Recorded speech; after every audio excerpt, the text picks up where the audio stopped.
Hey everyone, I'm Gevin. And I'm Dave. And welcome to episode 15 of Lowlights.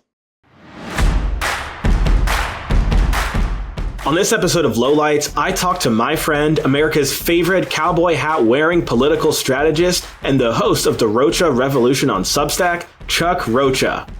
Chuck opens up about the impact that his grandpa, Papaw, had on him when he was growing up in East Texas. I think he's the man who, for all you boys out there, taught me how to be a man. You said yes sir, no sir to everybody. You said no ma'am and yes ma'am to everybody. How working long hours in a rubber tire factory at age 19 helped launch his career in political organizing. When I went to high school, I became an all-state football player because I liked fighting. And so I was protecting a quarterback, protecting my sister, protecting my grandmother. And now I'm in this position in this union, and my job is to protect my coworkers from the man, telling them that they can't do this or that, and they have to come through me first. Holy shit, I was really good at that. And how and why he lost 100 pounds in 3 months after graduating from high school. This in for all of you, chicks don't dig fat boys. And so I was always trying to get in shape, mainly so I could get a date. After the interview, Dave and I recap this past week in sports. From some wild Wimbledon tennis, total domination. Swiatek didn't lose a set, she didn't even lose a game. And it was actually the first time since 1911 that you had a player in the women's Wimbledon finals who did not even win a single game. To some all-star baseball. The All-Star Game was always this. It's never totally made sense because it doesn't count for anything. But it's also just a fun way to see all these other teams' players and see all these greats, together on the same field at the same time. All before putting Dave's baseball knowledge to the test to see if he can name the sport's all-time strikeout leaders. Well, this is hard. I might need some hints. This is Lowlights. Let's get into it.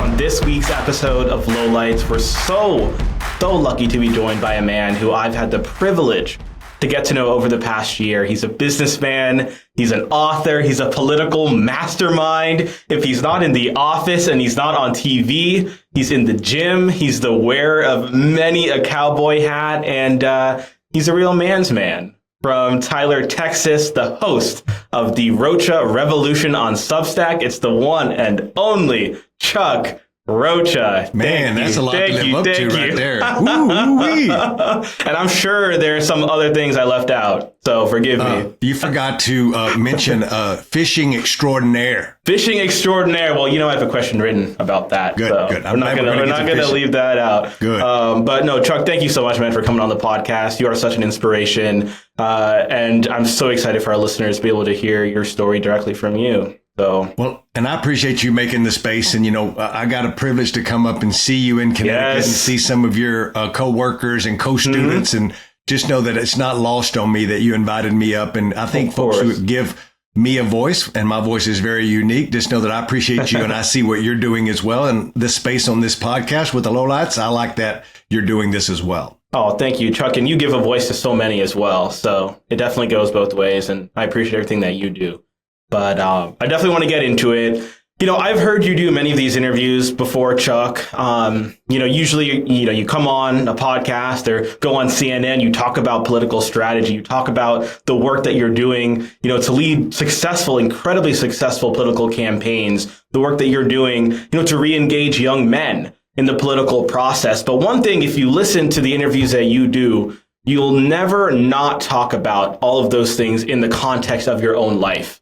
The experiences that you had when you were growing up in Texas, and how some of the life circumstances that you navigated along the way played into you having the success that you've had as a political consultant. And so those are some of the things that I want to talk about today. It's your story, the personal story, the life that, that you've lived. And I want to start here.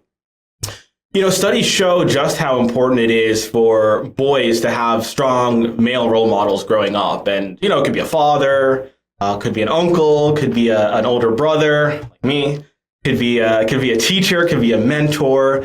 And I've heard you talk about some of the role models who you had growing up.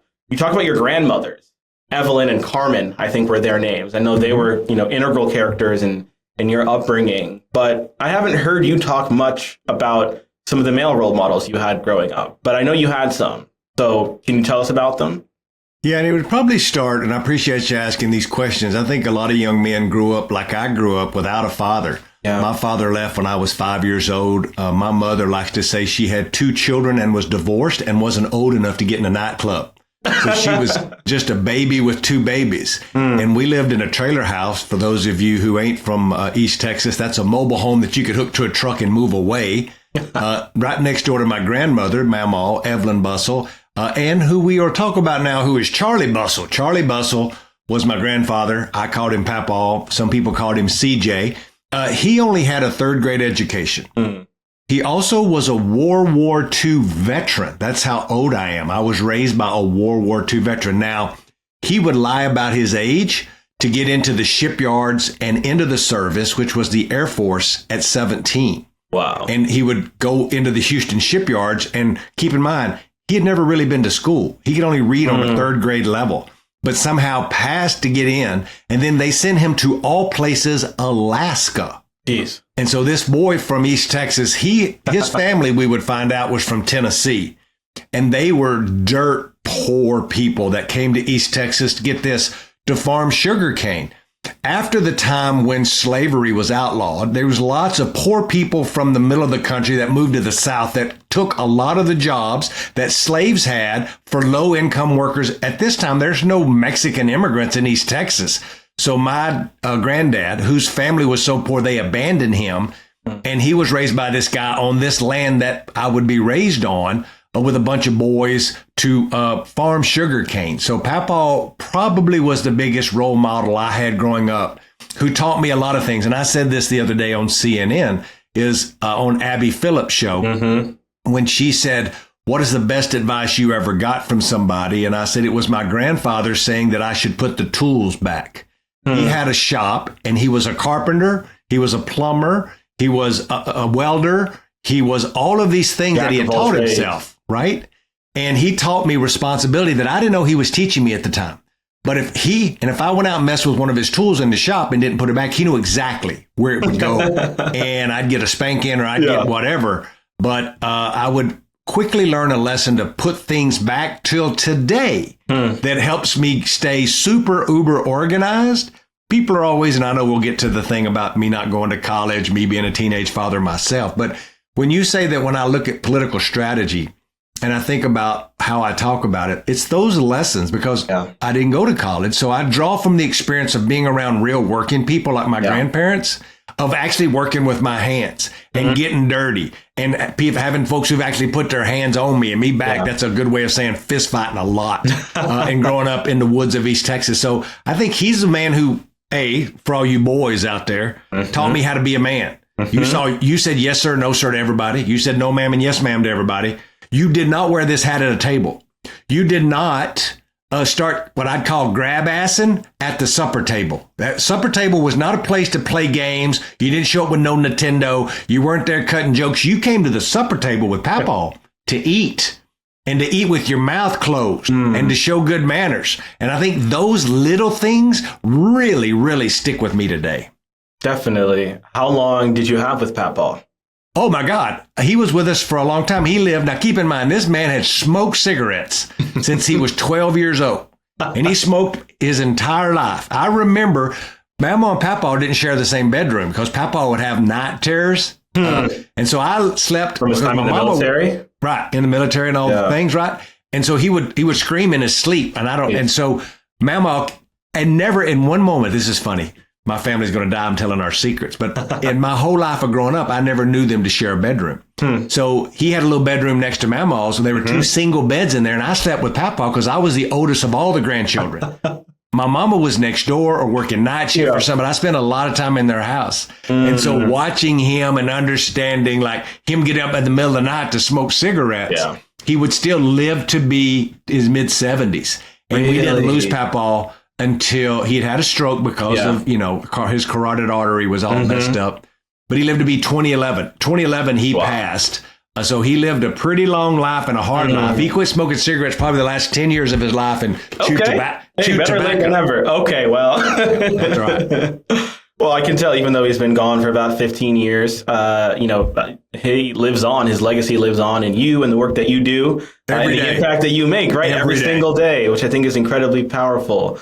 But I do want to pick up the thread that you just put down about how you didn't go to college. And one of your most famous hashtags on Twitter, for those who follow you, everyone should follow you. We'll put your hashtag up on the screen. But, is no college degree required or no degree required. And you're very open about the fact that you did not go to college.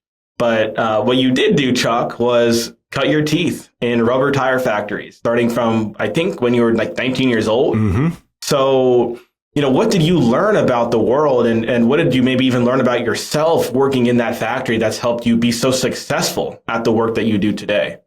Part of the things is what, and I don't talk about this very much, is part of the things is what I didn't learn. Like I knew nothing about global economics. I knew nothing about economic policy. I knew nothing about policy whatsoever. And I think that naivety, if I use that right, I was like every other farm boy in East Texas. I worked in that factory. We never had much money, So a vacation for my family was maybe in the summertime. My mama would load us up in my grandmother's 1972 LTD.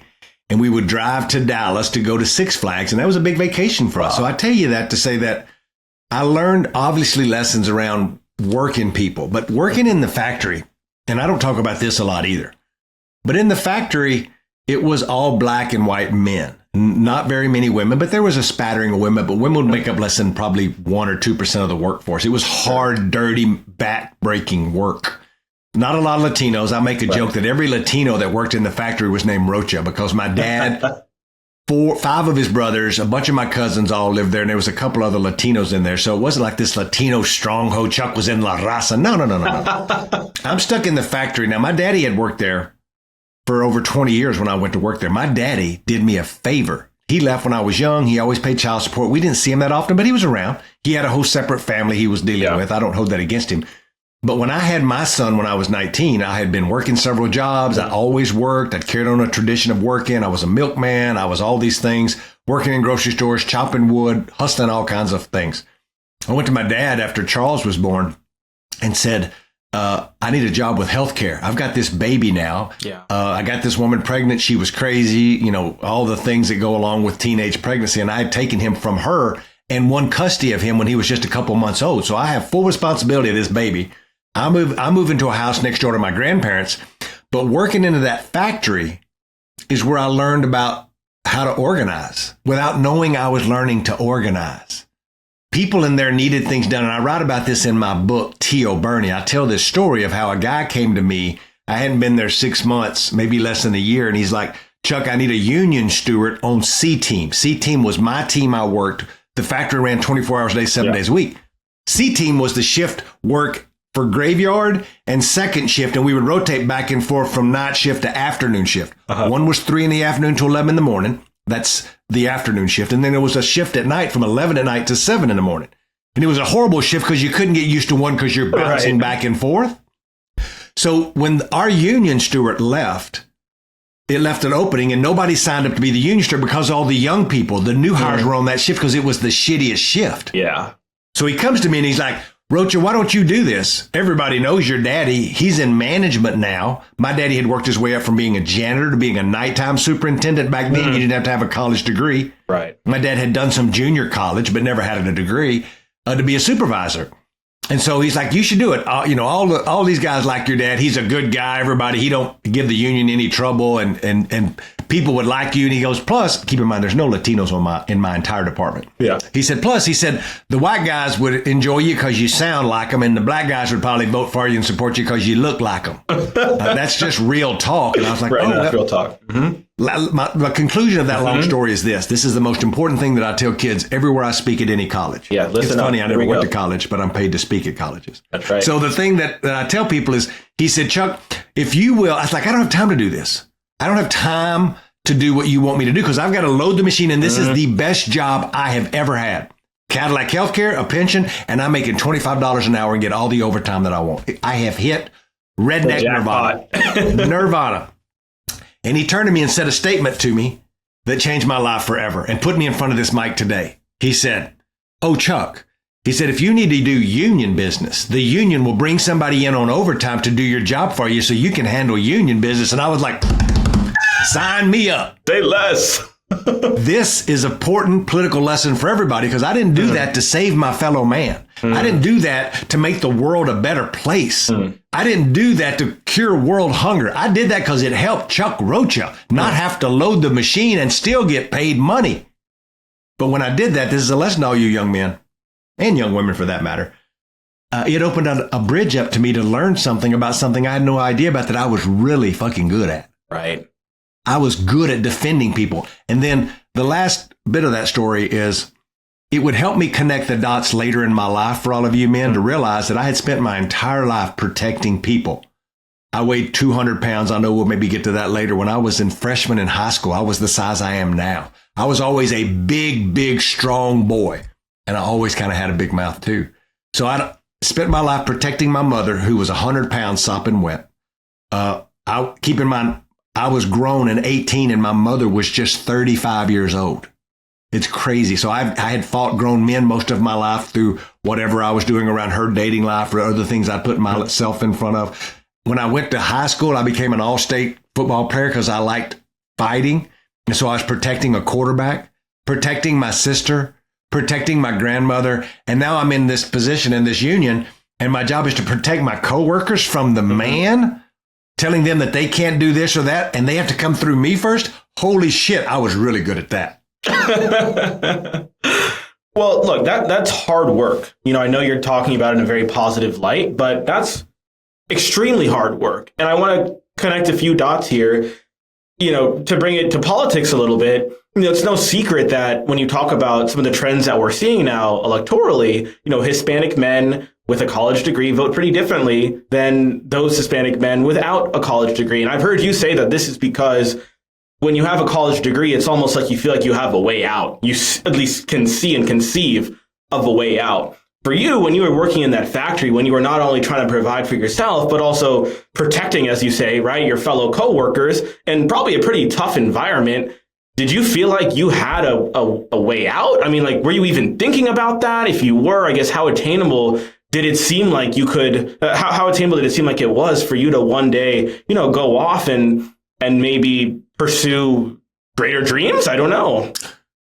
There was never a fathom early on of a way out. The way out was getting the job in the factory. Many people that worked in that factory thought they had made it. Yeah. Because this was the last remnants of the job you could work for 30 years, have a pension and health care for life. Yeah. It was one of those jobs where in the old days, a man could go to work, his wife could stay at home, she could raise 2 kids, they could buy a boat and maybe take a vacation once a year locally, making 70 or 80 grand a year in East Texas. It went a long way. Wow.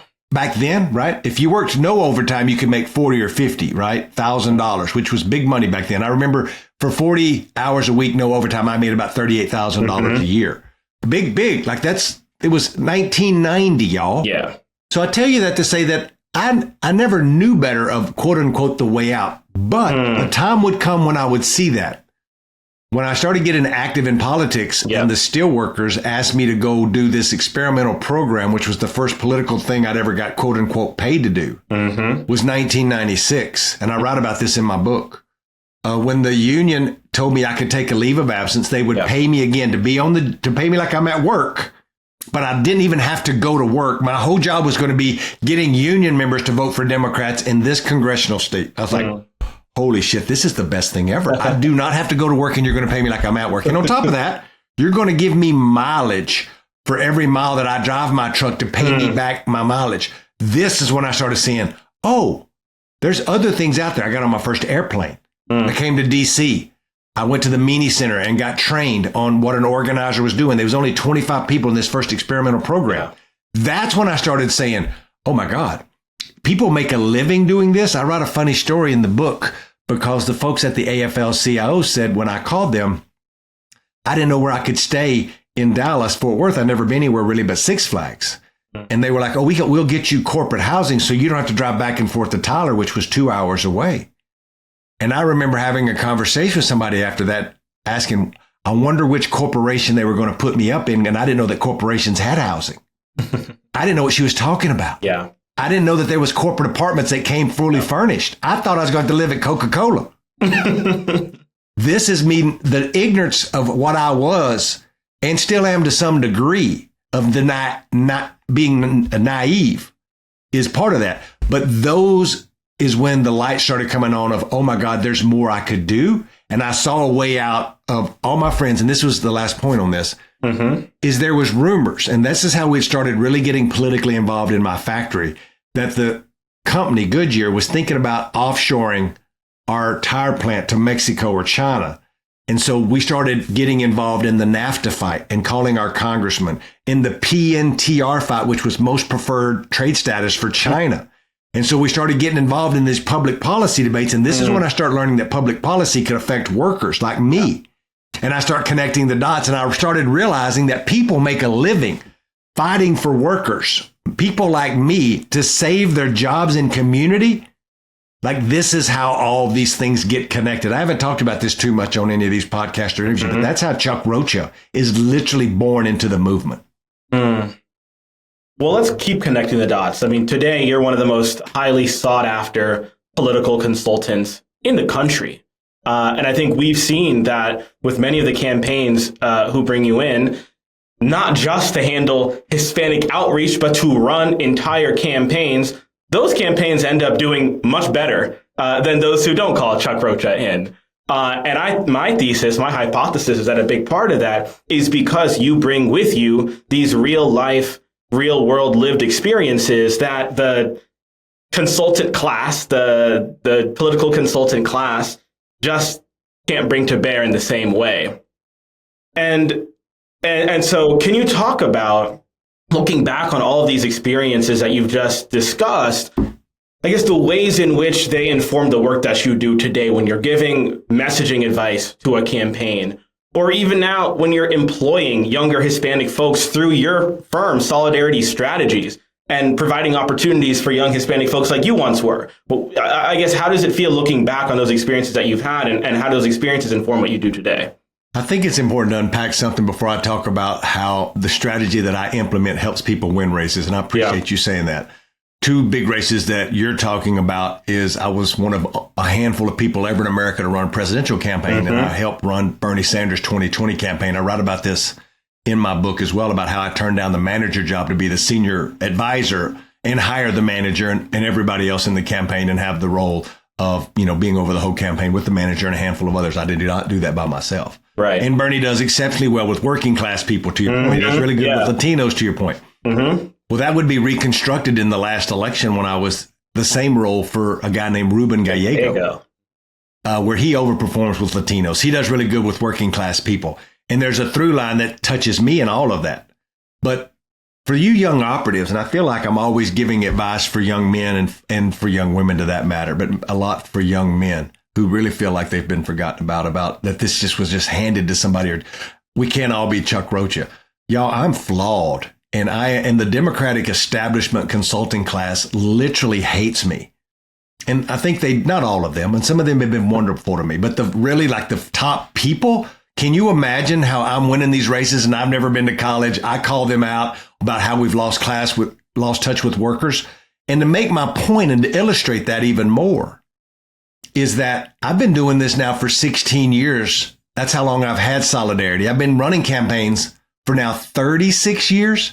I'm one of the most senior Democratic operatives in the country. I've got more campaigning experience than James Carville. Right. And I've never, and let me underline this, never worked directly for a top-tiered congressional race in my life. Now, I'm talking about working directly for the candidate. Yeah. Because the people that get to work directly for the candidates are a group of consultants who've been running those campaigns for a long time, who are great consultants. I have nothing against them, but it's the same group of folks, and there's been no new faces there for a long time.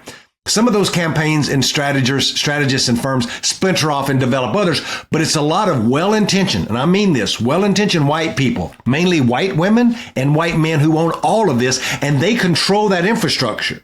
So much so, my point is that in 36 years, And 16 years of running the most successful Latino-owned political consulting firm in the country, we've never got an opportunity to do that. Because they would say to me, Chuck, you really haven't run any congressional races. You don't have any experience. Now, if they won't hire me, can you imagine how some young black or brown or Asian kid who comes from working class background, hell, for that matter, fucking white kid who grew up in a trailer park, you can't break in. If I can't break in, how can you break in? People fail up every day. It's just about relationships. And I said this when I was with you up in Connecticut. Your currency is your network. It will pay you back. Network is your net worth. I get to have all the accolades of being this, all the things, the senior this, and be on TV. But even for me, it's still really, really hard to make a living. Mm-hmm. Can you imagine how hard it would be for a young black operative to break in and try to get their first congressional race? It's almost impossible. This is the fundamental thing that's wrong with our politics, is there's no way to get any new blood in, to get new ideas. As the internet, social media, and our entire political system has changed, we continue to run the campaigns the same old way with the same old consultants, with an exemption to the super PACs, the D-Trip, and the HMP and SMP, who are doing amazing work, right? But that's just one side of it. So I tell you that thing so folks can kind of see under the hood of why we're where we're at with Democrats.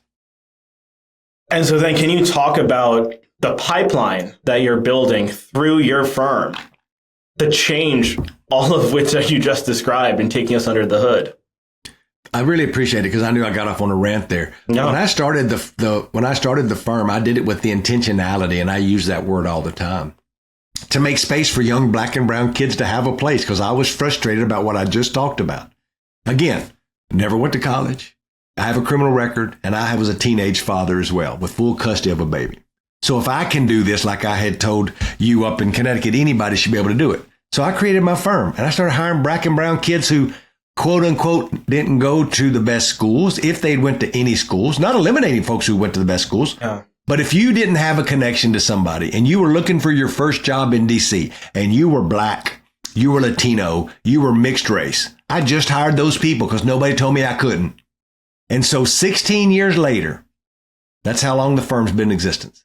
We have hired, trained, and paid is the most important thing, a living wage, to 133 young brown and black kids who are now working all over Capitol Hill, working in corporate America. Once you had the experience in a big quote unquote firm like Chuck Rocha owns, you then had job experience.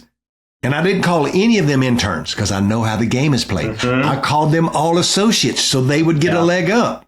And if I could do that, then anybody could do it. And keep in mind, 133 young brown and black kids is more brown and black staffers than every political consulting firm in DC combined. It's gotten so bad in DC that the big organizations I keep talking about, the D-Trip, yep, HMP and SMP, who are now, thank God, they're doing awesome. I keep bragging on them, but they demand that if you're going to work for them, you have diversity in your firm and that you have brown and black partners in your firm. So now what has happened is these big white firms have started hiring a black partner and a Latino partner and saying, look at our diversity, and starting to get more and more of my work now because now they're billing themselves as a diverse firm. Well, that brown and black partner is probably the only brown or black person in the entire damn department. So it don't always is what it seems. So sometimes when you look under the hood, you're astonished at what you see. But I hope of what I'm saying kind of also helps you realize some of what's right and wrong with our party and the way we run campaigns. Yeah, and that's so powerful, Chuck. I mean, the work that you're doing, you're not only changing the lives of the young people who you're hiring, you're changing entire communities, and you're also changing an industry. And I think it's a generational change at that. But Chuck, look, you're such a confident guy, and I think it's something that I respect so tremendously about you. So can you share, are there any tips that you've, maybe developed over your time in the green room, in the studio, when you're about to go live on CNN, or when you're about to walk on a stage, that's helped you sort of center yourself and maybe get yourself in the zone and ready for whatever you're about to do? Keep it simple. In everything that we are told to do, we're told to play by the rules, go to the best college you can afford, get as many degrees as you can get, and go get the best job you can get. Yeah. And none of that is wrong. But because we put so much emphasis on that, sometimes we forget the simplistic truths of life. And if you can combine the best people who do the best work is the folks who went to the best colleges, like you, who haven't forgotten where they've come from, like you, and folks that live their values, like you. I'm not sucking up to you because you're going to help me be some superstar. I'm already a pretty damn big star. I'm telling you that because you're a true reflection of what we say kids should be doing, which is doing this. But can everybody do that? No. And here's the point I want to make is that we want to sound smart just for the goodness of sounding smart. I live with, even though I am Chuck Rocha, and I'm talking about myself in the third person now here like an egotistical asshole, but I know the persona that folks think about me. And I'm that on TV. I'm that in real life. I say a lot of shit that gets me in trouble, but I am who I am. But I'm also very insecure. And it's okay because I have to be in the most powerful rooms in the country. And if somebody said and rolled a map down and said, show me where Germany is on this map, I couldn't probably do it. I may could get close because I know where Europe is and Asia. But little things like that, when they're talking about the nuances of a cap and trade economic system, I don't know what they're talking about. I have a general understanding a little bit because I'm 56 years old now. But you have to remember, I am Generation X. I came of age before the internet, and now I've dealt with the internet. I am the last bastion of somebody who did my homework in a world book with paper, a whole set of them, and then now have a new Substack and a TikTok and was making TikTok videos this morning at the gym, which I'm sure we'll get to in a little bit. Yep. So being able to evolve and being able to do that's one. And the last point is, don't be scared to be you. We are taught our whole life we have to be a certain way. Yeah. We have to wear the khaki pants, wear the white button up, get the blue blazer, talk about what college we went to, talk about where we're going to vacation, talk about the things in social circles. And we're scared to talk about what makes us different in our personal experience. When you're in that room in corporate America, nonprofits or campaigns, know that everybody else has that same experience of college, whatever that college experience may have been. It could have been dead. It could have been their mom and daddy rich. It could be that they're super poor because they spent all their money to go to college. Everybody's different. And whatever that little thing is that makes you different, was your grandparents African immigrants? Was your uncle somebody that fled Haiti to come here? Was somebody else in your life somebody who'd come from Ireland and started, whatever the thing is? I tell you all of those things to say, lean into the piece that makes your part of a story, add something to a conversation that may not be out of a book or out of something you're supposed to learn in college. It took me a long time not to be feeling inadequate because I talk like this. And then I started just leaning into, look, I talk like this. It used to be a lot worse, my accent, but it makes me different. What do you mean a lot worse? Well, when you talk like this here, folks can't understand you. So you really literally have to work on your English, right? So lean into what makes you different. No, I appreciate that. I think that's an experience that we can all relate to and such great advice. A few more questions for you, Chuck. You mentioned earlier that you were 200 pounds as a freshman in high school. I think I also heard you mention that you were 300 pounds when you graduated from high school. I think you said that in another interview. Am I right? Oh, okay. Absolutely. Okay. Well, look, fast forward to today, and I know because I follow you on Instagram and I follow you on Twitter. Just mentioned the TikTok in the gym this morning, but you never miss a workout. So can you just talk about your fitness journey a little bit and, maybe what you learned about setting goals and working toward them through your fitness journey? I'd always lifted weights. I was a power lifter when I was coming out of middle school. So I was always strong because I worked on that farm. So working on the farm, throwing hay, dealing with cows, moving tires, like I was fit, but I was also fat because we ate fried chicken in a Crisco cast iron skillet. My Carmen was making flour tortillas. I was eating. There was no keto. There was no skim. It was whole milk and biscuits, baby. And my grandmother made cream gravy with bacon grease, flour, and whole milk. And I would eat a tub of it. So I was a big boy. Yeah. And as I got older, I was very self-conscious because everybody in my family are big. We have bellies. And I tell everybody I work out this hard to stay this fat. When in reality, I always have been hyper competitive and I've always been fat. And to be honest, me and my wife talk about it. I've been super insecure about my weight because I weighed 300 pounds when I graduated high school. That means I didn't go out with many girls. There wasn't too many girls who wanted to hang out with a 300 pound. I could charm them. And to be honest with you, girls, friends, I can be witty and I am quick to phrase. Some folks would say I'm funny. Some people would say I'm charming. Now, all of those things was because I was a fat ass. And because I was a fat ass, the way you get girls to like you when you're a fat ass is you come off as charming. You be funny. You be interact. You have to talk them into liking you when you are fat. So then I lost my weight, which took me a long time. But after high school, I remember the first time I went on a diet, I would go to Ken's Pizza. Shout out Ken's Pizza Generation X. I'd go to the salad bar and I'd eat this gigantic salad with all of this bacon and ranch dressing, but it would be the one meal of my day. For sure. And I lost 100 pounds in like 3 months. In 3 months? Yes. Wait, were you also you said you were playing football in high school. How long did you play for? I played for 9 years, but I never really played in college. Okay, but no, I'm saying in high school you played.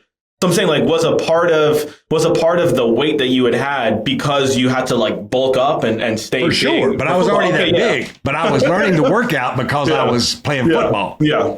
So we were, squats, deadlifts, all the things. Yeah. And so thinking about that, I've always worked out, but it really hit me, I've always worked out, but nothing with the intensity and the regulation. To me, it's about structure and a schedule. Yeah. Mm.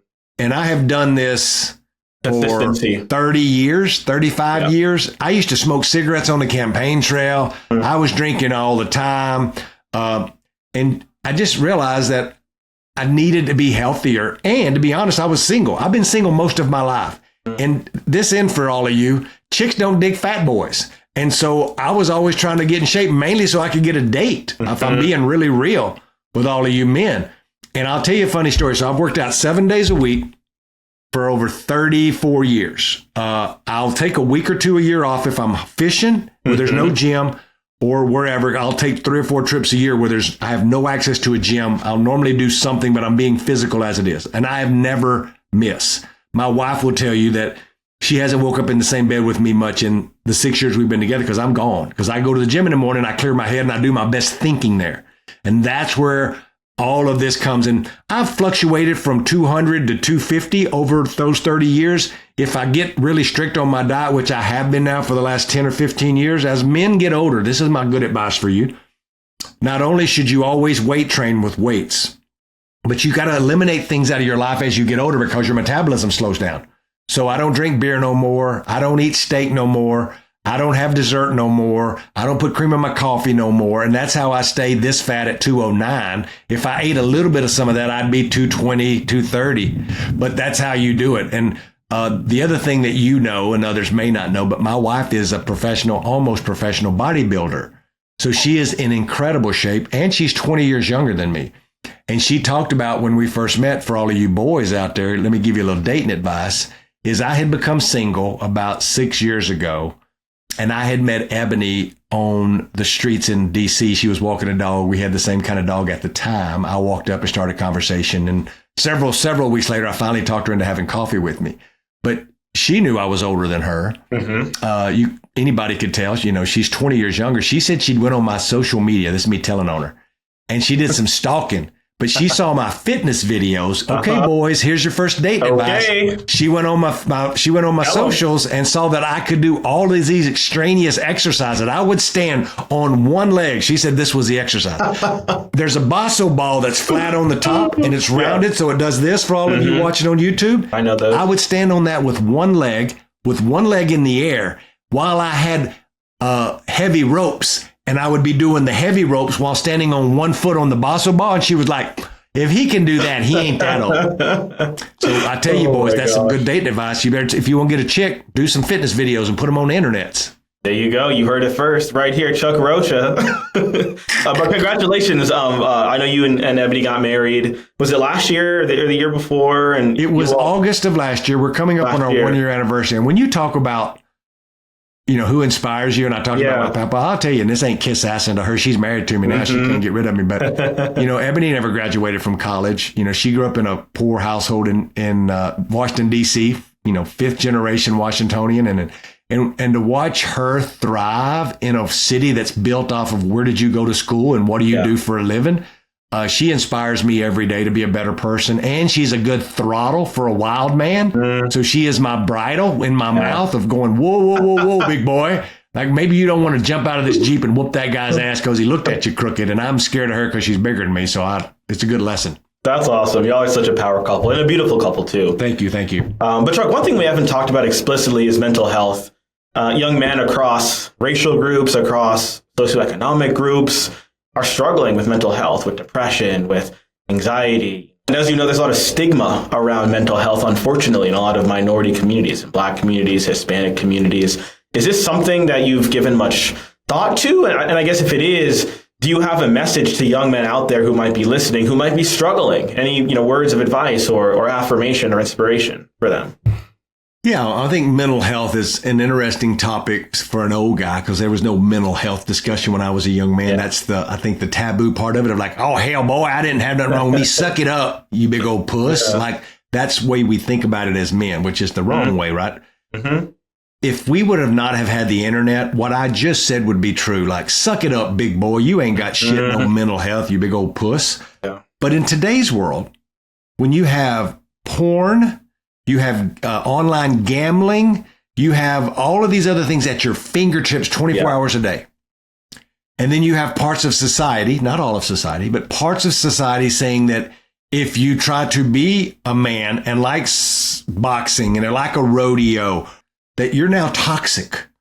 And so these boys have had to live through all of that while having all of this at their fingertip that can be good or bad, right? And this is why I don't do the first thing of saying you're a wuss because you think you've got some kind of mental anxiety. Yeah. The amount of pressure and how we deal with that and the way society looks at it is a way young men should think about a couple of things. And my advice would be this, if I'm nothing, I should be proof to you, young man, that if I could make it and do what I do without a degree, with a criminal record, and having to raise a son for 36 years now, you could do something much better than me, probably. And you have the internet at your fingertips that I didn't really have till I was 30. That don't mean, work hard and get up the hill, son. You'll be fine. Let me slap you on your back. No. I say take it bit by bit. You don't have to be perfect. But with the internet now and with entrepreneurship, with AI, find something that really makes your heart happy. That means find other things in your life that can give you that joy. Is it fishing? I love fishing. I know we'll talk about that. Or hunting. Or working out with weights. Keep in mind, I'm a Democrat. I'm hunting. I'm fishing. Mainly more fishing these days. I don't like hunting anymore. I'm lifting weights. I'm taking creatine. I'm eating X amount of protein a day. I sound like a bro and a Republican Donald Trump, but I'm the Democrat. Because I think working people should have a voice. And I think Republicans are full of shit because they want to sell workers that, but they really don't care. They haven't changed the same thing they've been around their whole life, which is more money for them. So we as Democrats have to get back to that and tell men it's okay to be men. It's okay to be a man without being a sexist asshole. That's right. And I prove that every single day. I can be a man's man. I can appreciate the beauty of my wife, who I think is the most beautiful woman in the world, without being an asshole. So important. I promised we were going to talk about fishing, so I wanted to talk about that before we get into our lightning round questions. But Chuck, I've said this a couple times. You've said you're a man's man. You love being outside. You love hunting. And I know you love fishing. And I grew up fishing. I would go probably like once a year in South Florida with my dad and my granddad. And, they both passed away since then. So those are memories that I hold dear, being out on the pier and, learning how to fish from my granddad every time we'd go visit him. And I've heard you say, Chuck, that you love fishing all around the world. And I was wondering if you could talk to us a little bit about, besides when you're at home in Texas, is there a favorite spot of yours to go fishing, a place that you've gone that maybe just took your breath away? Well, never I forget. didn't really fish like I fish now when I was younger, because the way I fish now is expensive and I never had any money. So I grew up fishing in the lakes and ponds of East Texas on Lake Palestine, between Athens and Tyler and Lake Tyler and the Nature's River. So I grew up like every kid. I've been fishing since I was old enough to hold a rod. But later in life, about the time I started the firm and started actually making some money, again, a tip to you boys, I'm 40 years old and don't have any money and really any savings account. I'm living week to week and I have a nice life, probably making 60 or 70 grand a year. And I'm making it. I don't have a ton of debt, but I don't have any money in my savings. But when I start this firm, I start making money. And when I start making money, the first thing I do is just some business advice. I paid off things, like I paid off my truck and all my credit cards and then tore up those credit cards. And then the next year I made money and I was like, what am I going to do now? Got some money. So before I started saving it, I was in the Keys, and I discovered the Keys because I was going to a football game at the Orange Bowl, and I end up in Islamorada, Florida. And I asked the hotel there, hey, is there fishing out here? And they said, yes. And I'm like, is it the flats? I've watched fishing shows my entire life. And a guy shows up at the dock the next morning who they had gotten to come take me fishing. I'm paying this guy. Keep in mind, it's a guy. It's a half-day trip. I'm spending like $500, $400 on this trip. That's why I'm saying it cost a lot of money. For me, a lot of money. Steve Friedman shows up at the dock, this captain in his boat, and takes me fishing. And I think that I have never in my life had as much fun with my clothes on as going fishing in his boat in the Everglades and in Florida Bay. Oh, my God. I was hooked. And he was such a nice man. I would go on to go down there as much as I could and become friends with Steve. Steve had went to law school. He had studied in South America, helping homeless people build latrines. He was a really good guy.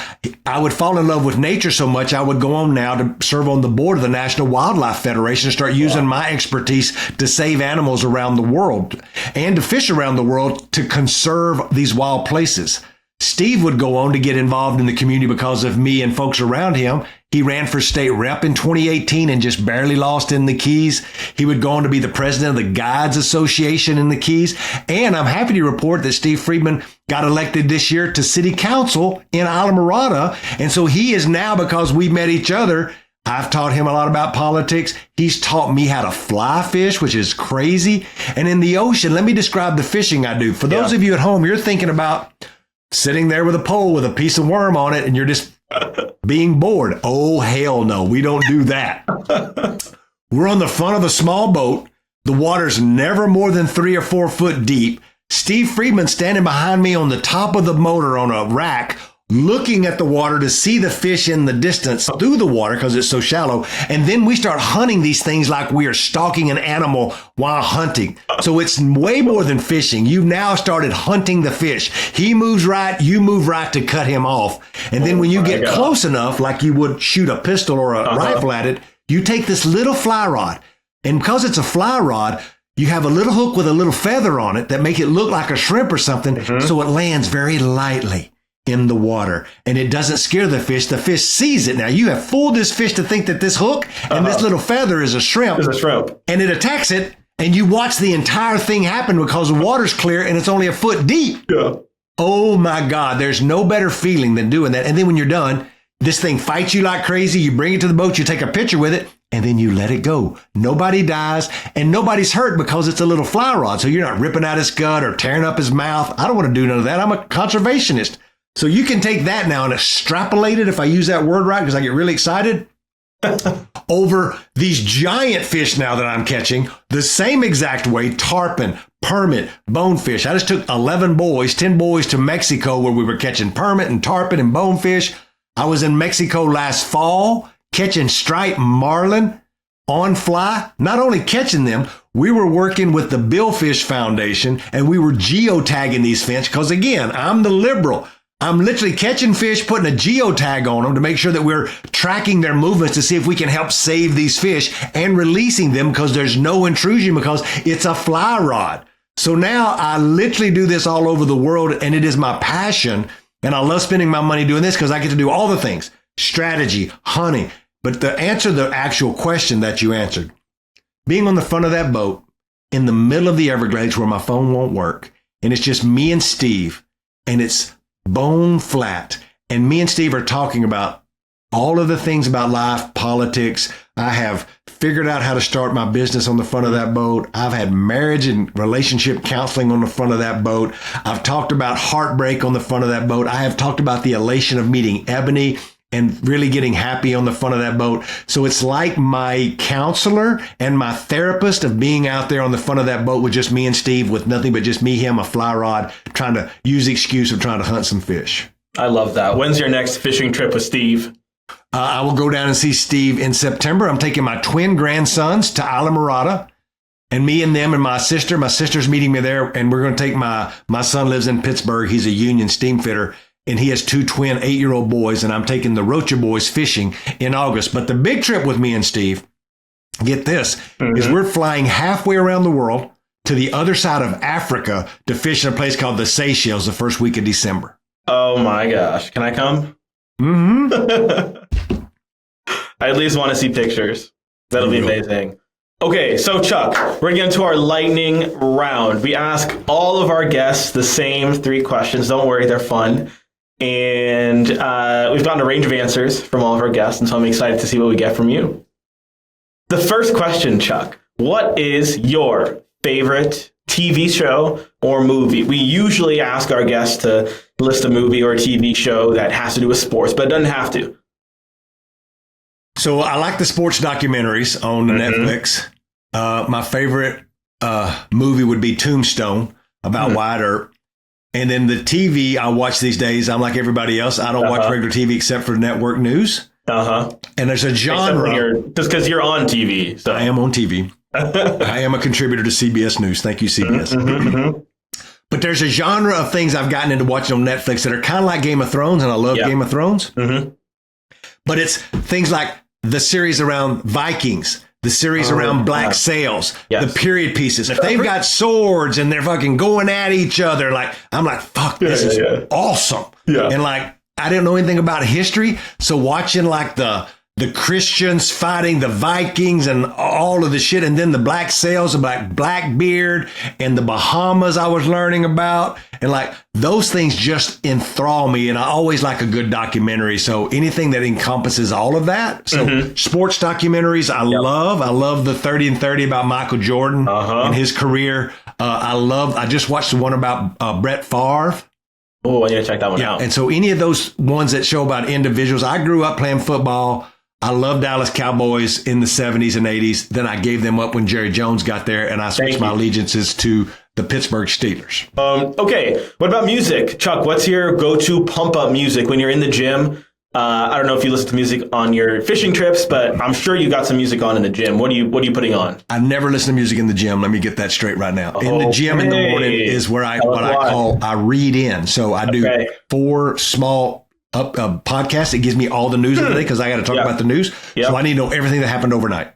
So I'm reading in. So just podcast and books at the gym. Pump up music, though, is important. And I love some good pump up music, mainly around my videos I post from the gym. Number 1 would be ZZ Top, Tush, which is just a great pump up. The next one is AC/DC. Any AC/DC is great pump up. I also love country music. It's not my pump up, but my favorite music is classic rock, country, and what I'd call 70s R&B, which is like the Commodores, Marvin Gaye, but also like Linda Ronstadt and the Eagles. I've got a palette of music that's very broad, but I don't know jack shit about modern music in the last 10 years. Wait, what about Ebony? What does she listen to? She listens to modern music. We make fun of that all the time. But the thing about Ebony is she loves the old black music too. So when we're on a road trip in the Jeep to go hiking, and we hike all over. Funny fact, we're going to hike Half Dome in August together, me and Ebony. Cool. 16 and a half miles, 5,000 feet elevation, cables and ropes. It's going to be crazy. But she loves Marvin Gaye. She's a very old soul. That's why this thing works. Love that. Okay. Final lightning round question. Chuck, this is going to be a fun one. Go-to comfort food. Two cheat foods food a little bit already, so. Food, I've got 2 cheats. And chocolate is not the cheat. Dessert is not the cheat. The cheat is flour tortillas instead of corn and French fries. I hardly ever get French fries, and I never allow myself to have a burger. But there will come a Friday night where me and Ebony are out at a restaurant and I get a salad with chicken breast with a side of fries. It balances out. Yes. In my mind, it's okay. Yeah, right. And do you have a favorite? I mean, it sounds like you probably order fries at like nice, fancy sit-down restaurants. What about the fast food chains? McDonald's fries, Chick-fil-A waffle fries. Yes. I'd say like those two kind of are top for me. I grew up on these super salty fries from a local burger chain in East Texas. Texas as a whole, called Whataburger. Whataburger, I've heard of it. Yeah, and Whataburger, I had a regular meal. This is why I weighed 300 pounds. I got a triple, which was 3 patties and 3 things of cheese. Yeah. Cut the mayo, add ketchup, with 2 large orders of fries was my go-to my senior year in high school when I was a robust 302. Have you been to In-N-Out in California? I've been to In-N-Out out there, and there's this big debate between Whataburger and In-N-Out and all that. And it's been interesting. But I quit eating burgers about 8 years ago, and I've had an elk burger since then. Yeah. And I've had a bison burger. Bison burger? Yeah, because they're leaner, right? Like boys, you got to have some discipline. If you have any kind of discipline, you young men out there, like you don't have to go to church every day. You don't have to do all the things perfect, but just have some discipline. Like it's hard. I want a burger every day. Yeah. Hell, I want a cigarette every day. But having a little discipline will help you live a longer life. And me and Ebony last night were sitting on the couch, and we were looking at some old videos and looking at myself 15 years ago because we had some friends coming over. We were going to show them something funny, and I was like, Jesus Christ, I look better than I do today. Then, imagine what cutting out whiskey and cigarettes will do for you. Oh, Chuck, I appreciate you so much. This has been such a fun conversation. And I know our listeners are really going to enjoy hearing all that you have to say. Thank you for coming on, sharing your powerful story, sharing life advice, fitness advice, financial advice. And beyond that, thank you for what you're doing. I mean, you're such a role model, and your story really is such a testament to the power, I think, of the American dream. And, at a time when I think a lot of people are looking for leaders who can point us in the right direction and can help us learn how to actually talk to each other and relate to each other authentically again. At least in my eyes, you are that leader. And I see that every time I go on your Twitter. I see that every time I see you on CNN. And I see that every time I get the chance to talk to you. And you make it all seem so easy, despite the fact that it's incredibly difficult work. But that's just how good you are, Chuck. So I appreciate you. I'm inspired by you. And thank you so much. Appreciate you having here. I appreciate you having me here. And if I left you with 3 words of advice for anybody who's listening, because we've talked a lot about advice today, it would be 3 simple things. Yeah. It would be show up on time, be nice, and chew with your mouth closed. Thanks for having me. All right. What an awesome interview with Chuck. Hope everyone out there enjoyed it. Dave, you're going to have to listen to it. So sorry you couldn't have been a part of it. Me too, but promise I will. And thanks for doing that. The summer scheduling is hard. No, it's true. It is true. But glad you're back on now, and that we're going to be able to talk a little bit about this past week in sports. Let's do it. All right. So I'm going to start. I want to talk a little bit about Wimbledon. All the tennis fans out there, or maybe wannabe tennis fans. Maybe that's what I am. But did grow up playing a little bit of tennis, so I'd like to say that I'm somewhat of a tennis fan, but wanted to start you're the by Lowlights tennis correspondent. We can say tennis course. I like that. That. Got to start somewhere. But congratulations to Iga Świątek. I think I pronounced that right. I apologize if I did not. Thank you. That's a Polish last name too. That's not my ancestry is half Polish, and I would not have even attempted that. Did I do it okay? I mean, are you even authorized to comment on that? I listened to a recording of someone saying it right before this, and I kind of typed out the phonetic pronunciation. So I think I did it okay. And we're speechwriters. We know the importance of writing out the phonetic pronunciation so our principal pronounces things right. It's weird now being that person who has to I get it. But congratulations to, I think she goes by her first name a lot, Iga. So I'll say congrats, Iga. She, unfortunately defeated American Anisimova to capture her first Wimbledon win, which was incredible. I don't know if you watched any of the match, Dave, or saw any of the clips, but it really wasn't even close. I saw a couple of the clips, and it looked like just domination. Total domination. Świątek didn't lose a set. She didn't even lose a game. And it was actually the first time since 1911 that you had a player in the women's Wimbledon finals who did not even win a single game. So that's kind of the wrong kind of, entry into the history books. If you're Anisimova. Totally. Yeah. And you have to, Like, speaking of the Lowlights podcast, like, for sure. Okay, definitely. She did not do well in the Wimbledon final. But the second part of that sentence is important. In the Wimbledon final, like, how many people, you're right. How many tennis greats never made a Wimbledon final? A lot. So I feel like, when it comes to that, like, credit to her for making it. Yeah, I think you're right about that. And this was her first Grand Slam final. And I think it kind of showed, she wasn't quite on her game, made some unforced errors, and didn't do herself many favors going up against a player who's been so, hot during this tournament. But I agree with you. This was probably her first of many trips to the Wimbledon finals. But more than anything, congratulations to Iga Swiatek. She's now a 6-time Grand Slam champion. And for the first time now, a Wimbledon champion, too. But I'm also very excited to see what happens on the men's side. We're recording this on Saturday, so those finals haven't yet happened. They haven't happened yet. It's going to be Sinner versus Alcaraz. For those who watched the finals of the French Open, I guess that was last month, you'll know that their finals match lasted for about 5.5 hours. So we'll see if they beat that record. I don't know if tennis fans want them to beat that record necessarily. Well, I was gonna say, especially for people in the stadium, probably not. That's the kind of thing like where a baseball game goes into 15 innings, and at a certain point you're like, I wanted to see baseball, but not this much baseball. Agreed. But I don't know. I think what we're seeing right now, Dave, is a changing of the guard. With Djokovic, he lost earlier in the tournament, and he says he wants to play one more Wimbledon. But for me, I feel growing up, it was the era of the big four. Nadal and Federer and Djokovic and Andy Murray, with them dominating tennis, for so long. But we've seen these young players, Sinner, Alcaraz, Ben Shelton, I think have really come to step into those dominant roles. So lots to watch for in the men's finals, Sinner versus Alcaraz. And I think a lot to be excited for, when it comes to the future of tennis, not only on the men's side, but also on the women's side, with so many young, incredible women kind of stepping into the shoes of, Serena and Venus and Sharapova and all of these, legends of recent history. So very exciting. I was telling you this before we hopped on, Dave, I'll be at the finals for the slightly less high profile DC Open. Just slightly less month. Slightly less profile.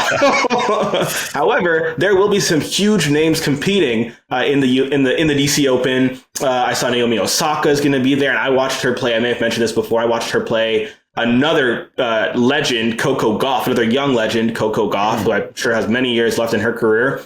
Saw them play each other at the U.S. Open here in Queens. Shout out Queens. Back in 2019, so excited. I don't know who's going to be in the finals. That's what I'm going to be. I'm going to be attending the finals, the DC Open. So maybe it'll be Osaka. Maybe it'll be Jessica Pegula, another young, exciting player whose parents own the Buffalo Bills and the Sabres. So big sports family. Ben Shelton will be playing. I thought it was really sweet seeing the little romance between Ben Shelton and Trinity Rodman. With her going out to support him. That was very precious. Venus Williams at age 45. Age 45.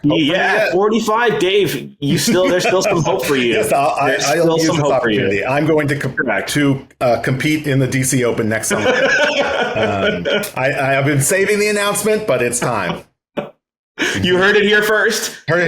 Colin Allred may not have announced his second Senate run on Lowlights, but Dave Cavell has just announced his wild card invitation to next year's DC Open. You heard it first. Breaking news here on the Lowlights podcast. Definitely real.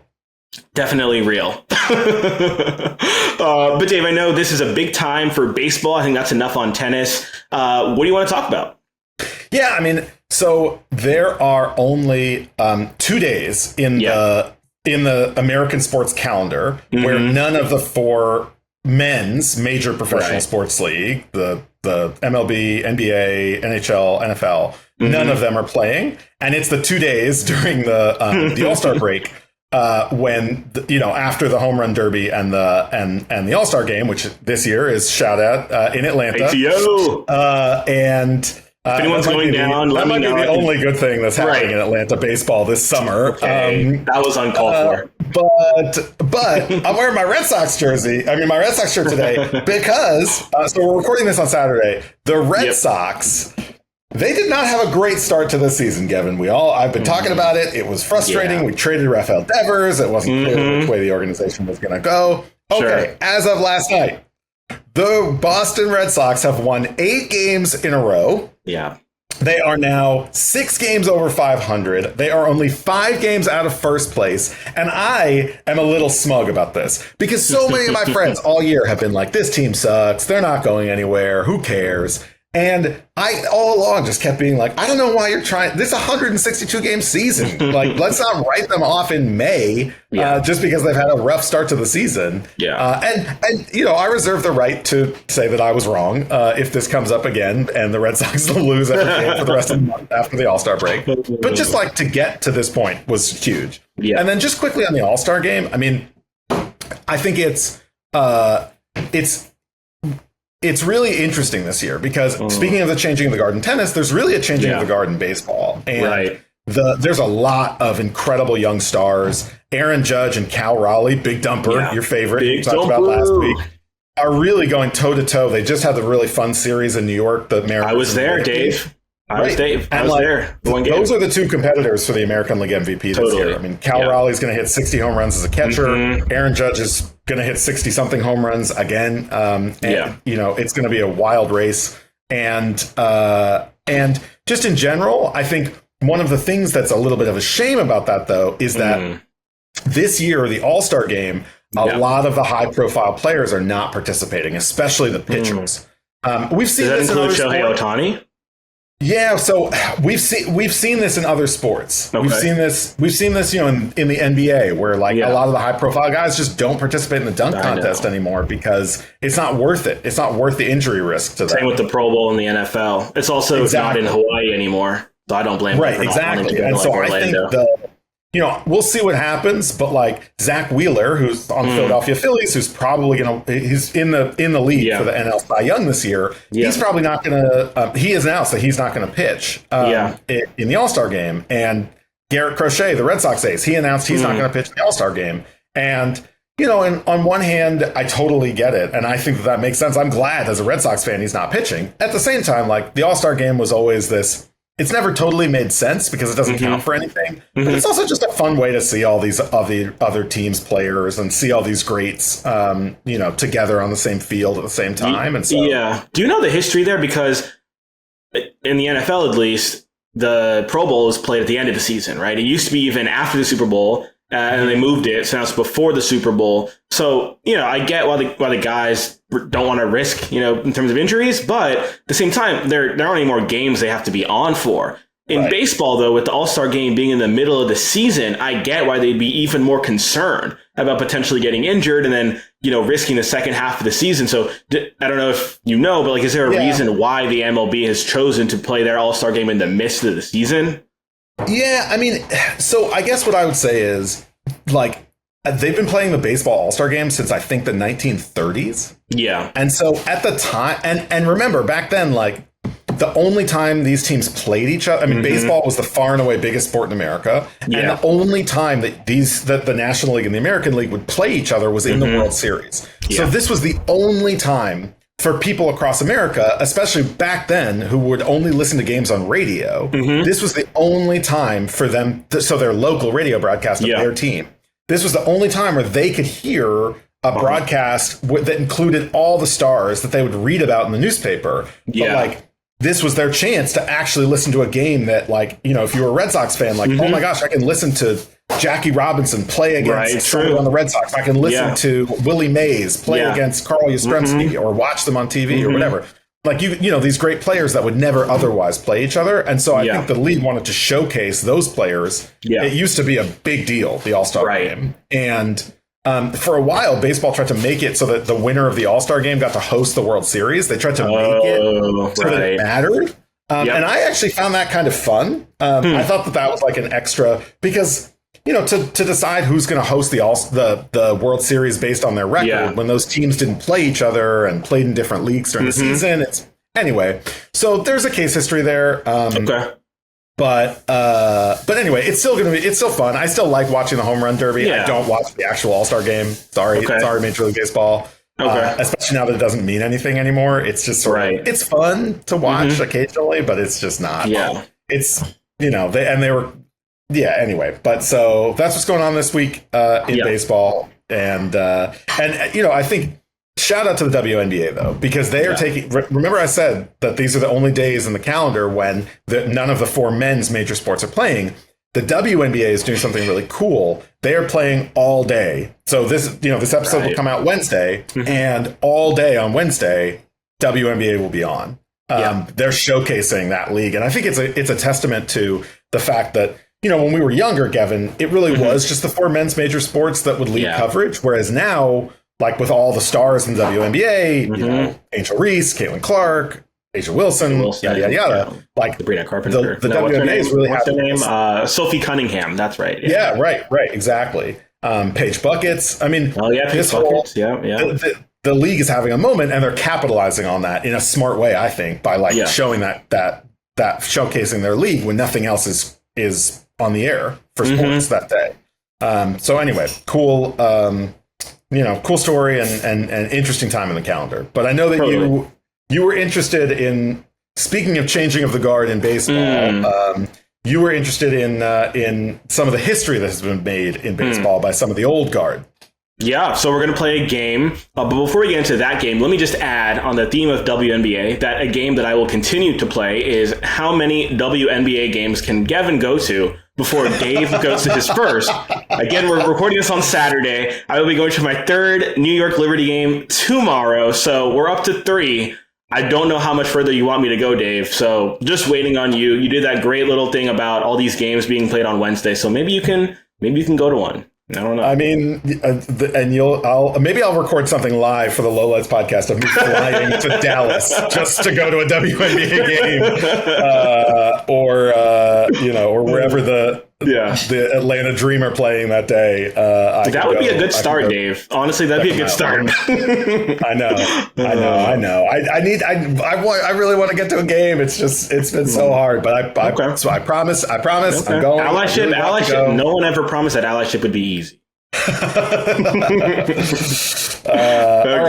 Okay. Let's get into our actual game for this week. So we're going to stick to the theme of baseball, like you sort of mentioned. Last week, Clayton Kershaw, who plays for the LA Dodgers, he became the 20th pitcher in the history of Major League Baseball to join the 3,000th strikeout club. That means is that he got his 3,000th strikeout when his Dodgers beat the White Sox last week. It's a huge accomplishment. Like I said, this has only happened 19 other times before Clayton Kershaw. Oh, you're going to ask me about the other guys who have done this? I'm definitely going to ask you about the other guys who have done this. But I'm not going to be... I think it would be pretty hard if I asked you to name all of the other 19 members of the 3,000 strikeout club.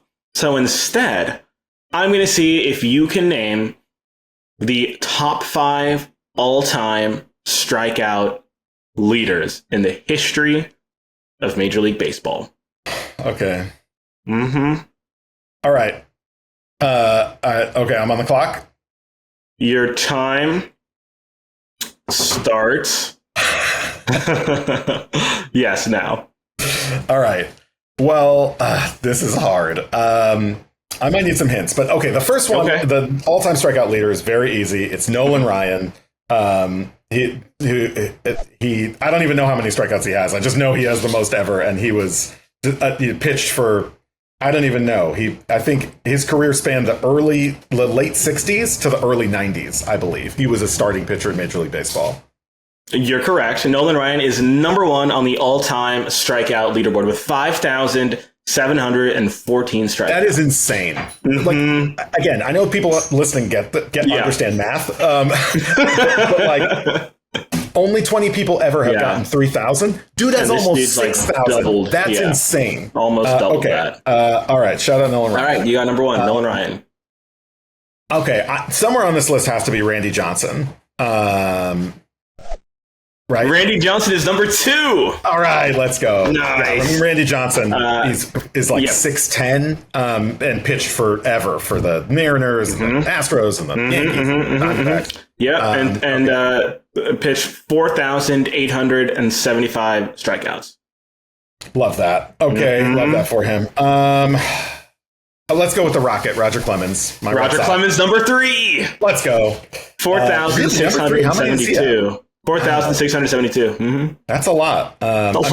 He's dead to me forever, even though people say he's actually a nice guy, but dead to me forever because anybody who pitches for the Yankees is dead for me forever. But, okay. Who else had a ton of strikeouts? Tom Seaver? Tom Seaver's number 6. Just missed the top 5. Sorry. Okay. Let me know when you're ready for some hints, because you might need them. Yeah, give me a hint for number. Give me a hint for number 4. Okay, your hint for number 4. This pitcher, he's still alive, and is most notable for being a member of the Philadelphia Phillies. Steve Carlton. Steve Carlton is number 4. All right. And then I feel like number 5. 4,136, by the way. Number 5 is. I don't think it's going to be one of the I know that. Look, so I know that. What about? What about somebody like Burt Blyleven? Burt Blyleven is number 5. All right. Let's go. I was just thinking who's pitched a long time. That's really hard. 3,701. That's a hard game. I mean, part of what's hard about it is that. So you were mentioning this at the beginning, changing the guard. Kershaw, Justin Verlander, and Max Scherzer. They're the 3 Hall of Fame. I mean, I think they'll all be in the Hall of Famers from this era in baseball from the past 20 years. And all 3 of them are on this list now of 3,000 strikeouts. All 3 of them have won a World Series. Super impressive. And all of them are just incredible. It's funny that they're not high on this list because you just need longevity for that list too. To be number 1, Nolan Ryan. I mean, dude pitched in 4 decades. Yeah, I believe. But Justin Verlander is number 10. Yeah. But he's kind of toward the end of his career, and he's number 10 with how many strikeouts? 3,483. So he's 2,000 strikeouts behind Nolan Ryan. I know we talked many episodes ago about unbreakable records. Totally. It's hard for me to imagine anybody will ever get close to Nolan Ryan's record. That's a great point. I just don't understand how anybody can pitch that long to accomplish that at this point. But anyway, all right, good game. Well, thank you so much, everybody, for listening again. Gevin and I are going to be figuring out our schedule for the rest of the summer, and so that you might have a few more, as Gevin mentioned, I'm sure, a few more of these interviews where it's just one of us doing the interview, but we're always going to try to show up and break down some of the week in sports and keep the train rolling. So that's right. And as always, please, give us a like, leave a comment. Email us at lowlightspodcast@valormedianetwork.com. We want to hear from you. We've already started answering some fan mail, and we hope to be able to continue doing that. We couldn't do this without you, so thank you so much for listening. And drop us a line, and we'll get back to you. All right. See you, everyone. Bye.